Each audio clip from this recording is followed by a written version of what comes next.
How to remove plaque. Plaque may be the accumulation of bacteria, dead cells, and debris in your teeth. It's invisible towards the eye, but is dangerous towards the teeth because it interacts with particular foods, releasing an acidity which in turn causes cavities.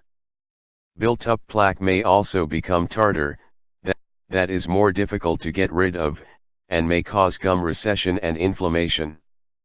Removing plaque is extremely simple to do, because it involves nothing more than a highly effective cleaning.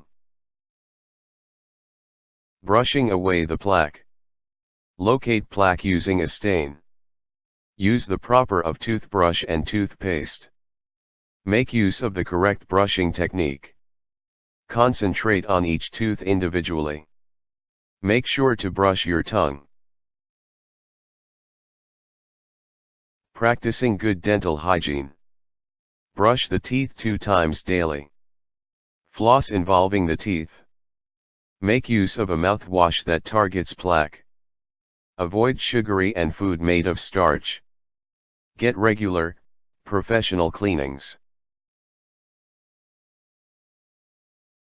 Trying natural home remedies.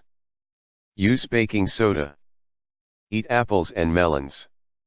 Rub orange peel in your teeth. Chew sesame seeds. Apply tomatoes and bananas for your teeth. Create a homemade toothpaste.